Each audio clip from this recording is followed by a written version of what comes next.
Okay so hello hello hello. काफी मतलब anxious होंगे आप सब लोग ये मीटिंग के लिए। मैं भी था काफी कि यार अच्छा है जूनियर से मिलना है। ठीक है, nice. So my name is, तो इंट्रो दे देते हैं। So my name is Nikesh Singh Baghel. I am currently working in ZS Associates as an SGET. So like my journey has been like quite interesting. Like बहुत सारे एक्सपीरियंसेस हुए।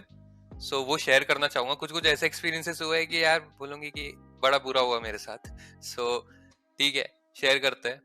और हाँ, बातें करेंगे, आपके क्वेश्चन सॉल्व करूंगा मैं। जितना मुझे आता है उतना तो सॉल्व कर ही दूंगा। एक्सपीरियंसेस शेयर करूंगा। सो या दैट्स ऑल। तो placement journey was quite interesting. So placement journey ऐसी हुई थी कि हमारी शुरुआत सबकी हैक विद इन्फी से होती है। तो ओवन कोडिंग क्लब जो अभी अभी तो बड़ा बन गया है, सो तब आए थे हमारे कॉलेज में। उन्होंने बोला था कि तुम्हारे प्लेसमेंट्स 2 मंथ्स में चालू होने वाले हैं, हैक विद इन्फी है, तो वो हैक विद इन्फी देना है आप सबको। सो प्रॉब्लम ये थी कि like I was good in competitive coding, but as a contest नहीं दिया था मैंने। कोई इतना बड़ा कॉन्टेस्ट है, सबको पता है हैक विद इन्फी कितना बड़ा कॉन्टेस्ट है, और काफी हार्ड क्वेश्चंस आते हैं उसके कभी कभी। सो like I was really scared. तो फिर मैंने प्रैक्टिस चालू की कि 2 मंथ्स ही बाकी है।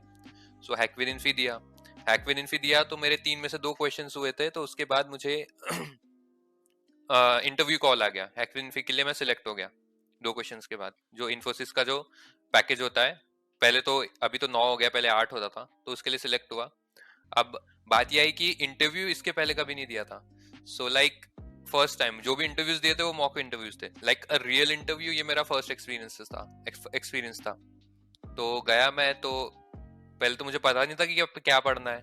लाइक इतना आइडिया था कि ये पूछेंगे, लेकिन तब भी ऐसा ब्रॉड व्यू नहीं था कि क्या होने वाला है, कैसा होने वाला है, how to start, how to end. So I called Naman भैया। नमन भैया ओवन कोडिंग कोडिंग क्लब के हैं।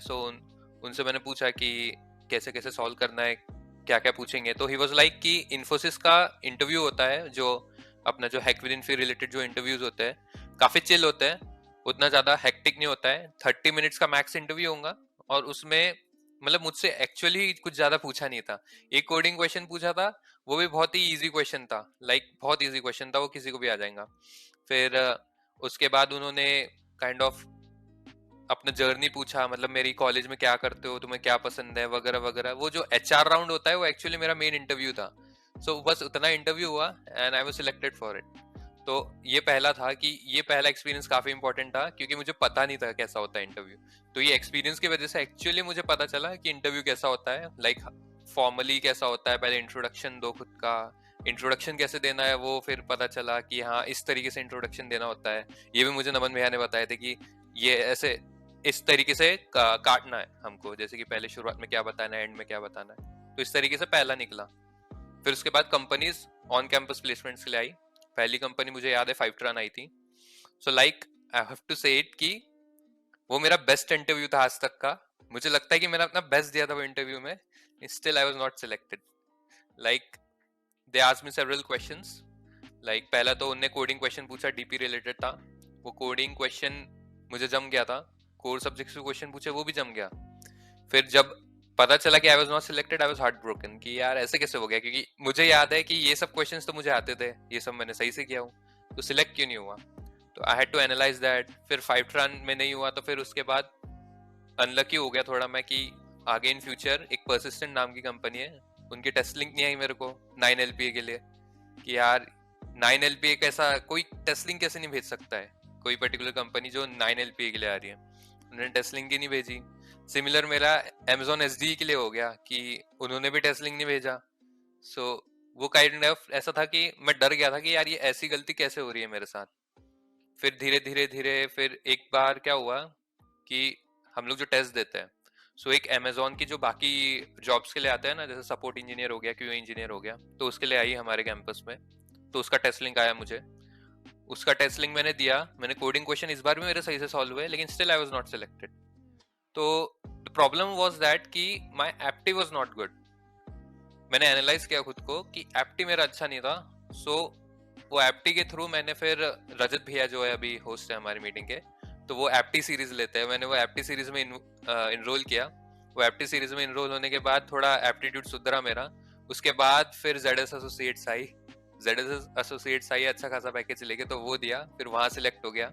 कोडिंग की तो शुरू पहले से प्रैक्टिस करता था, तो कोडिंग जो राउंड्स थे, कोडिंग जो इंटरव्यू में पूछा वो तो निकल गया, और कोर सब्जेक्ट्स भी मैंने प्रैक्टिस करना चालू कर दिया था, क्योंकि विद एक्सपीरियंस आप सीखते जाते हो कि यार ठीक है, सिर्फ इससे नहीं होगा, ये भी करना पड़ेगा, सिर्फ इससे नहीं होगा, ये भी करना पड़ेगा, धीरे धीरे धीरे सब चीजें हो जाती है। तो इस तरीके से फिर ZS एसोसिएट्स में हुआ, फिर वहाँ इंटर्नशिप लगी, फिर अभी फुल टाइम काम कर रहा हूँ वहाँ पे। So like this is my journey. ये थोड़ा मैंने शॉर्ट में ही समझाया हो, अभी भी आपको लग रहा होगा काफी बड़ा समझाया हो, शॉर्ट में ही है, अभी भी बहुत बड़ी जर्नी होती है प्लेसमेंट्स की। सो बस इतना ही है।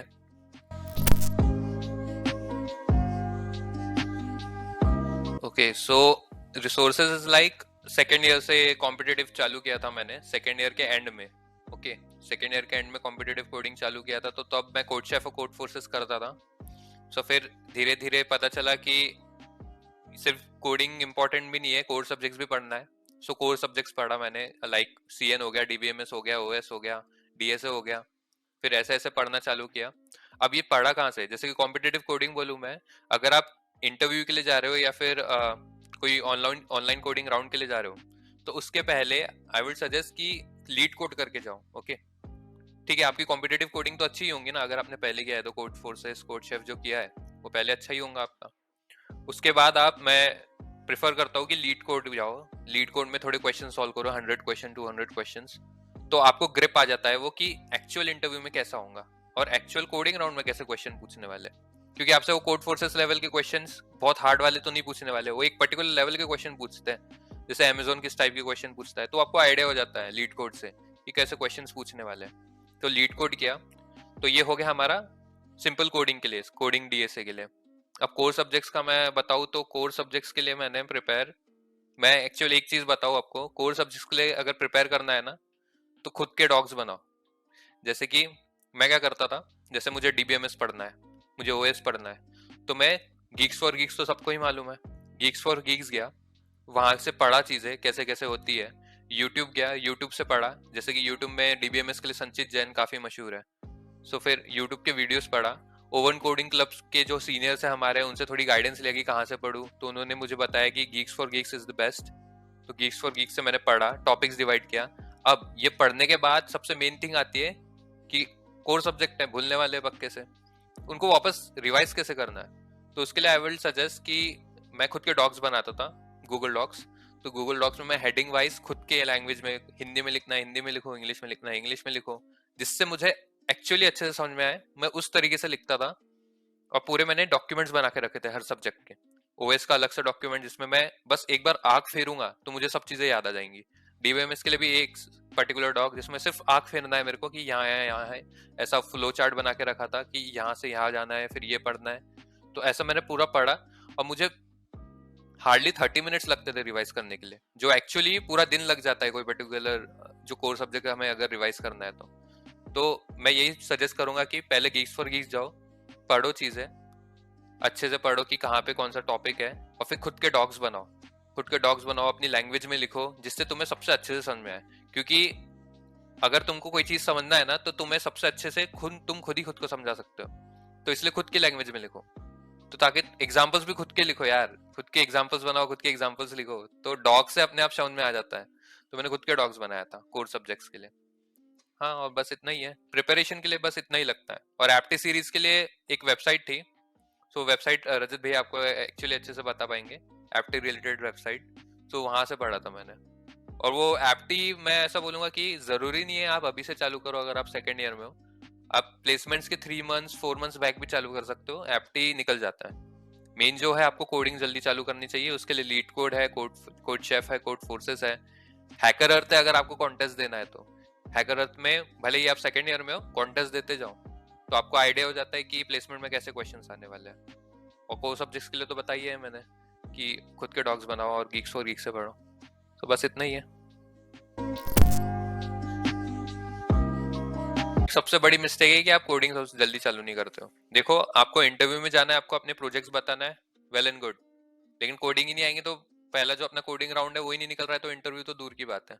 सबसे इंपॉर्टेंट है कोडिंग। सो कोडिंग आपको सेकंड ईयर से या फर्स्ट ईयर बोलूंगा मैं, आजकल तो सभी कर रहे हैं कोडिंग, तो कंपटीशन बढ़ रहा है, सो फर्स्ट ईयर से ही कोडिंग, कॉम्पिटिटिव कोडिंग चालू कर देना चाहिए।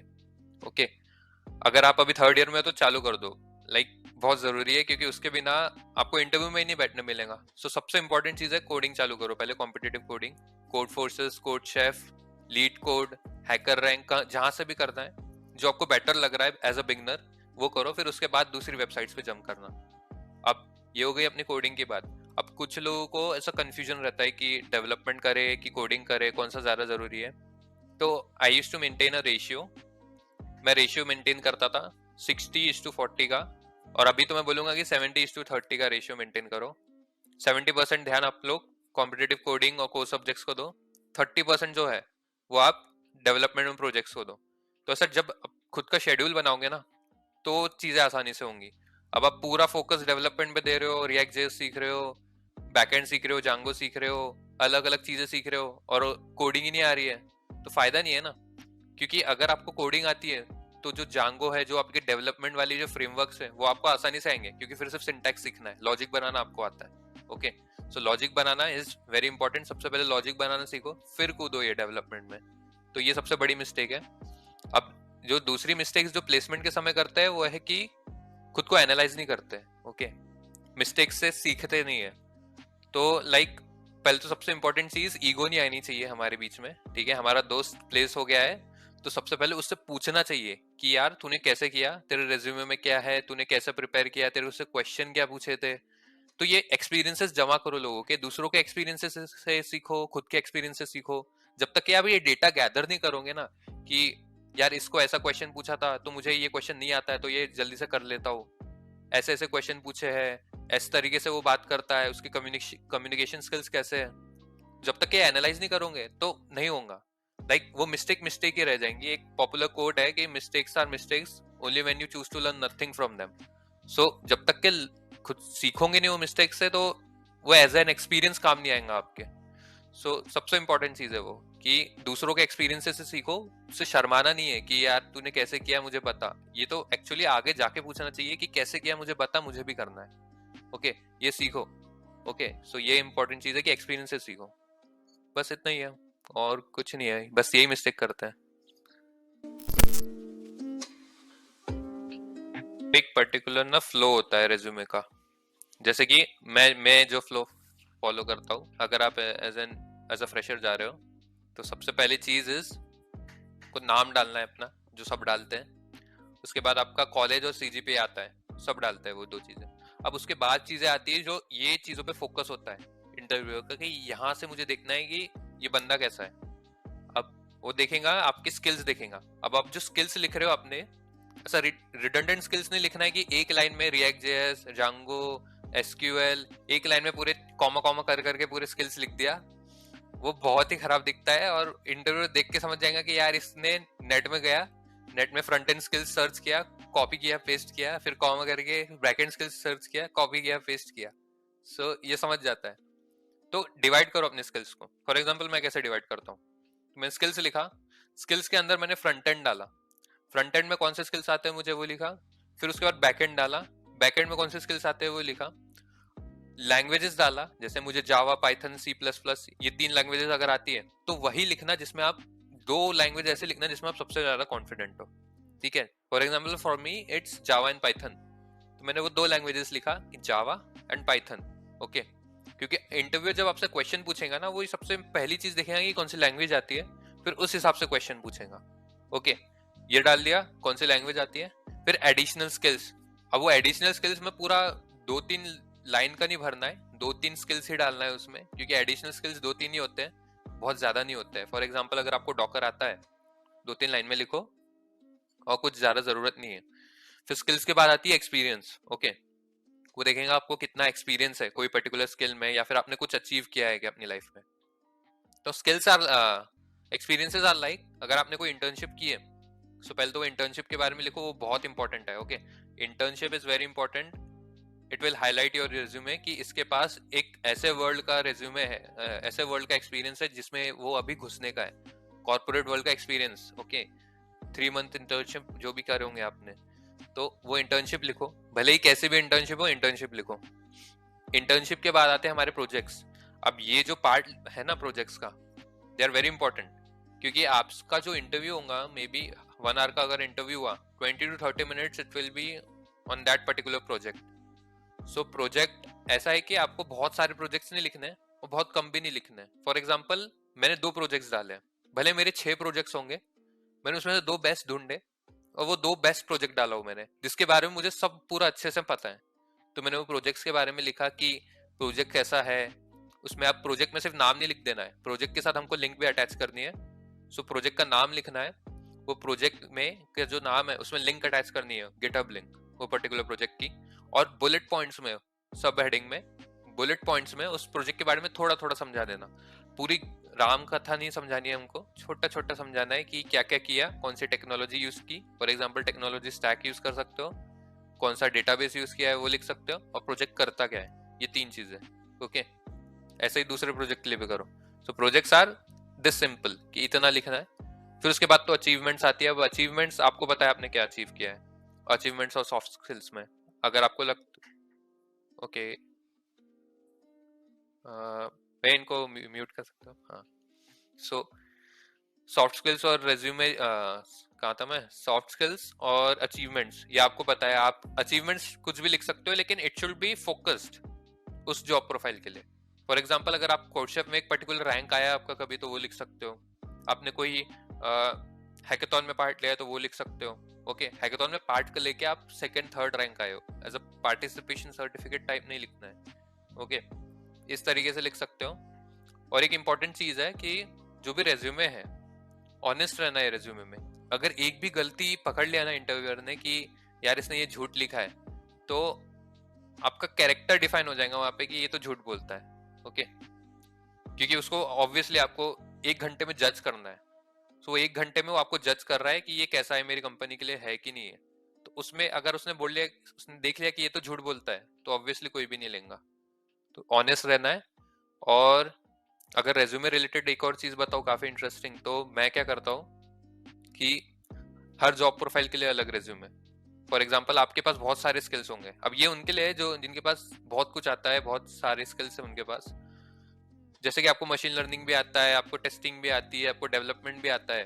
तो डेवलपमेंट का जॉब प्रोफाइल है, कोई पर्टिकुलर आया आपकी कंपनी में, आपके कॉलेज में हायर करने के लिए डेवलपर रोल के लिए, तो आप obviously machine learning artificial intelligence लिख के फायदा नहीं है ना। आप जो लिख, वो चाहता है देखने के लिए कि डेवलपर है क्या इसके अंदर, इसके रेज्यूमे में डेवलपर है क्या। तो आपको ऐसे स्किल्स हाईलाइट करने हैं जो आप बताते हैं कि आप डेवलपर हो।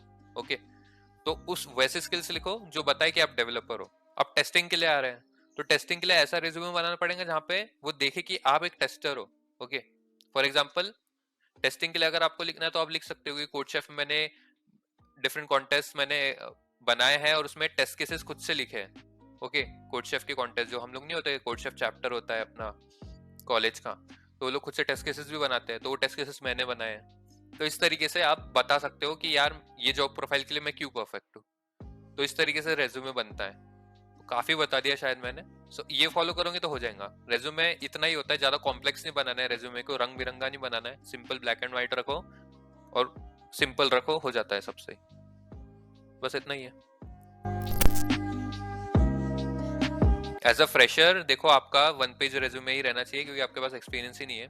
बट अगर आपका 2 पेज जा रहा है तो प्रॉब्लम नहीं होता है मेनली। लेकिन 2 पेज से ज्यादा कभी नहीं करना, पढ़ेगा ही नहीं इंटरव्यू में, पढ़ेगा ही नहीं, 2 पेज से आगे जाने ही नहीं वाला है वो। आई विल सजेस्ट कि 1 पेज रखो। लेकिन अगर 2 पेज जा रहे हो तो कोई प्रॉब्लम नहीं है, अगर आपके पास वो एक्सपीरियंस है तो why not showcase it. Okay, तो 2 पेज भी जा रहे हो तो चलता है, लेकिन 2 पेज से बड़ा रेज्यूमे भाई नहीं रहता है, किसी का भी नहीं रहता है। ओके, 2 पेज मैक्स और 1 पेज छोटा सा। ओके, अगर 1 पेज रख सकते हो तो वेरी गुड, लेकिन 2 पेज भी जा रहा है तो प्रॉब्लम नहीं है। Different ways to get an internship, like सबसे पहली चीज is there are different websites. For example there is HackerEarth, there is D2C। D2C is a website, आप सबको मालूम होगा, ये तो सर्च कर लेना गूगल में, D2C डालोगे तो वो उनकी वेबसाइट आ जाती है। तो D2C एक नाम की वेबसाइट है, हैकर अर्थ है। ये तो हो गई वेबसाइट्स, मैं ये 2 वेबसाइट्स फॉलो करता था, हैकर अर्थ और D2C। अब बाकी तो आपको मालूम है, लेकिन वहां मैं सजेस्ट नहीं करूंगा। इंटर्नशाला हो गया, फिर ये naukri.com हो गया, तो वहां मैंने देखा नहीं था तो उसका मुझे आइडिया नहीं है, क्योंकि D2C and HackerEarth are enough अगर आपको एक अच्छी इंटर्नशिप चाहिए। ओके, अपार्ट फ्रॉम दिस तीसरी चीज आ जाती है लिंक्डइन। तो लिंक्डइन में एक इंपॉर्टेंट चीज है कनेक्शंस बनाना। कनेक्शंस बना के आप जा सकते हो, उनको बोल सकते हो, एचआर को डायरेक्ट मैसेज कर सकते हो कि यार मुझे यहाँ पे काम है, मेरी ये रेज्यूमे आप देख लो। तो most of the time successful नहीं होते। मैं नहीं बोल रहा कि आपको इंटर्नशिप पक्के से मिलेंगी, लेकिन यू कैन बी सक्सेसफुल अगर आपने उतना आपको आता है और आपका इंटरव्यू अगर अच्छा से गया, ठीक है। तो वो एक hit and trial type of चीज हो जाती है, but you should do it, क्योंकि अगर है पॉसिबिलिटी है, कुछ लॉस थोड़ी है उसमें। ज्यादा नहीं सिलेक्ट करेंगे, लेकिन आपको एक मिलेगा तो चांस तो मिलेगा, एक्सपीरियंस तो आएगा एक। तो इन लिंक्डइन एक अच्छा तरीका है। और लास्ट चीज इज, लास्ट नहीं बोलूंगा, सेकंड लास्ट चीज is Telegram groups. Telegram groups join कर लो। Telegram groups are very very important. Okay, वो ऐसे अपडेट्स देते हैं ना कभी कभी इंटर्नशिप के कि आप ढूंढ भी नहीं सकते गूगल में।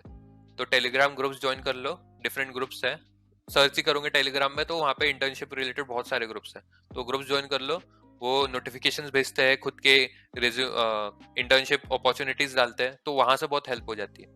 सो Telegram groups are very important. और लास्ट चीज इज, अब ये चीज नहीं होती है मोस्टली लोगों की, लाइक मेरी इंटर्नशिप एनआईसी में हुई थी, national Informatics Centre of India. Okay, तो हमारी को ये इंटर्नशिप थ्रू कनेक्शन मिली थी। थ्रू कनेक्शन एज इन, हमारे सीनियर थे, एक ओवन कोडिंग क्लब के ही सीनियर थे, तो उन्होंने देखा कि हमको डेवलपमेंट अच्छे से आता है, हम कोडिंग भी अच्छी करते हैं। तो हम, मेरे को रिएक्ट जेएस आता था और मेरे दो दोस्त थे उनको भी रिएक्ट जेएस आता था।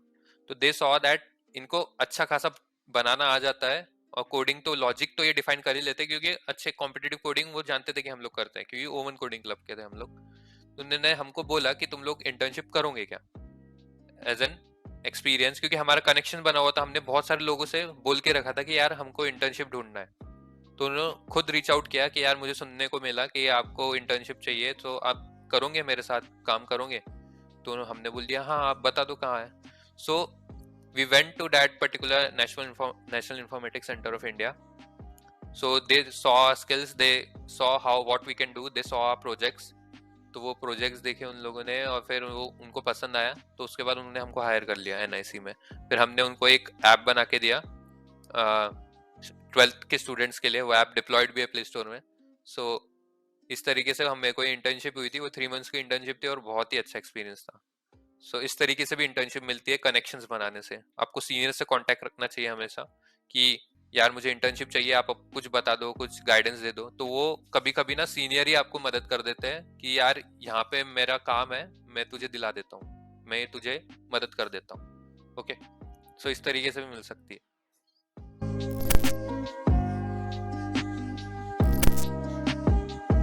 So what they expect is, they expect nothing. वो मेनली बस इतना एक्सपेक्ट करेंगे कि भाई तुझे 1-2 लैंग्वेज आती है, जो लैंग्वेज में हम काम करने वाले हैं। जैसे for example Java, obviously hire करेंगे तो चेक करेंगे जावा आती है कि नहीं, तो आपको जावा में काम देंगे। तो बस इतना बेसिक है कि भाई तुझे जावा आती है, और दूसरा तुझे कोडिंग करना आता है, और तीसरा थोड़ा सा जो अपना डीबीएमएस है, थोड़ा जो कोर सब्जेक्ट्स का नॉलेज है, बस इतना इंपॉर्टेंट है और कुछ नहीं। और दूसरा स्किल देखते भी नहीं है वो। अब शुरू होती है हमारी केटी। केटी अगर लोगों को मालूम नहीं होंगी, तो केटी इज नॉलेज ट्रांसफर। तो वो तुम्हें तुम्हारा प्रोजेक्ट बताएंगे कि ये हमारा प्रोजेक्ट है, पूरा फ्रेमवर्क समझाएंगे कि ये देखो ये ऐसा ऐसा फ्रेमवर्क है, यहाँ पे ये वाली क्लासेस है, यहाँ पे ऐसा कोड होता है, इस तरीके से समझाएंगे। उनका टेक्नोलॉजी अगर खुद का है तो खुद की कोई टेक्नोलॉजी समझाएंगे, या तो तुम्हें बोल देंगे कि AWS इज इम्पोर्टेंट इस प्रोजेक्ट के लिए, AWS पढ़ के आओ, तो AWS पढ़ना पड़ेगा। TestNG is important, TestNG पढ़ लो, तो टेस्ट एनजी पढ़ना पड़ेगा। रिएक्ट जेएस इज इम्पोर्टेंट, तो रिएक्ट जेएस पढ़ लो, रिएक्ट जेएस पढ़ना पड़ेगा। 1-2 हफ्ते का टाइम देते हैं, उसमें तुमको ये सब पढ़ना होता है। ये पढ़ने के बाद तुम्हें घुसाते हो, जैसे फॉर एग्जांपल मैं जीएस में था, तो there is no difference between an internship and an full time employment. ठीक है, उन्होंने मुझसे इंटर्नशिप में भी फुल टाइम वालों का ही काम कराया है। सो इंटर्नशिप में दे गेव मी सेवरल केटीज कि ये ऐसा हमारा प्रोजेक्ट है, यहाँ पे ऐसा होता है, ऐसे काम होते हैं। अडेप्टर्स में काम करते हैं हम लोग, अब मैं प्रोजेक्ट के बारे में ज्यादा बता नहीं सकता। सो अडेप्टर्स में कैसे काम होता है, क्या करते हैं हम लोग, ये सब समझाया, और फिर डायरेक्ट प्रोजेक्ट में दे दिया, मतलब प्रोजेक्ट में डाल दिया मुझे कि अब से तुम्हें यहाँ पे काम करना है। सो अब बात ये थी कि अब हर कोई को अलग टेक्नोलॉजी होती है। जैसे कि फॉर एग्जांपल मैं जो टीम में था वो डिफरेंट टेक्नोलॉजी यूज कर रही है, कोई दूसरी टीम में तो वो दूसरी टेक्नोलॉजी यूज करती है। तो टेक्नोलॉजी स्टैक बदलते जाता है, बट बेसिक सेम रहता है कि लैंग्वेज जावा यूज होंगी, पाइथन यूज होंगी, या C++ यूज होंगी। ठीक है, फॉर इन माई कंपनी ये यूज होने के बाद कोडिंग आती है। ठीक है, ये वाला फ्रेमवर्क सीख लो, मदद हो जाएंगी। ठीक है, फ्रेमवर्क सीख लो और फ्रेमवर्क सीखने के बाद विद एक्सपीरियंस आपको समझ में आने लग जाता है, बस इतना ही होता है। तो कोई एक्सपेक्ट नहीं करता कि आपको पहले से बहुत हाई डेवलपमेंट स्किल्स है, रिएक्ट जेएस में आप मास्टर हो, ऐसा कोई नहीं सोचेगा। आपको केटी लेना ही पड़ेगा, आपको केटी देते ही है वो एक्सपेक्ट करते हैं कि आपको शायद ज्यादा ना पता हो और सिखा देते हैं। तो अब अगर मैं अपने एक्सपीरियंस की बात करूं तो माय कंपनी लाइक मैं जो प्रोजेक्ट में काम करता हूँ वो वेरी होता है डिफरेंट टेक्नोलॉजीज में। फॉर एग्जांपल आज S3 बकेट में काम कर रहे हैं। S3 बकेट AWS सर्विसेज का एक पार्ट है। आज S3 बकेट में काम कर रहे हैं, उसका अडेप्टर बनाना है। नेक्स्ट अडेप्टर वो हमको अजोर ब्लॉक का दे देंगे। Azure block is a technology same S3 bucket जैसा ही है, तो अजोर ब्लॉक का दे देंगे, तो फिर वो सीखना पड़ेगा। अजोर ब्लॉक के बाद उन्होंने हमको Hadoop file system big data का अडेप्टर बना के दे दिया, तो वो पढ़ना पड़ेगा कि यार बिग डेटा क्या है, कैसे होता है, हडूप फाइल सिस्टम का सेटअप करो लोकली, फिर वहां से पढ़ो। फिर हडूप फाइल सिस्टम पढ़ा, हडूप फाइल सिस्टम पढ़ने के बाद फिर AWS रेडशिफ्ट नाम का एक डेटा वेयरहाउस है, तो वो पहले रेडशिफ्ट पढ़ो कि यार रेडशिफ्ट क्या होता है, RDS क्या होता है। तो बहुत मजा आती है कि अपन एक चीज पे कांस्टेंट नहीं है कि सिर्फ यही यही चीज पढ़ना है, सिर्फ यही चीज पढ़ना है। हम जंप करते हैं technology with time. For example 3 हफ्ते मैंने S3 में काम किया, नेक्स्ट 3 हफ्ते मैं बिग डेटा पे काम कर रहा हूँ। बेसिक सेम है कि अडेप्टर बनाना है, अडेप्टर को टेस्ट करना है, अडेप्टर कैसा बन रहा है वो मुझे चेक करना है। But the technology changes, backend change हो जा रहा है उसका, S3 से बिग डेटा हो जा रहा है। सो इस तरीके से काम हो रहा है और काफी मजा आता है। तो मुझे इंटर्नशिप में भी ये काम दिया था और अभी यहाँ पे भी यही काम है मेरा फुल टाइम में भी। सो उतना डिफरेंस दिखा नहीं मुझे इंटर्नशिप और फुल टाइम में। सो शायद यही एक अच्छी चीज होती है इस तरीके की कंपनी में प्लेस होने की, वो डिफरेंस नहीं करते हैं, आपको शुरुआत से ही एज अ फोकस्ड एम्प्लॉय रख देते हैं वो। तो हाँ, बस ऐसा एक्सपीरियंस रहा है मेरा जीएस में।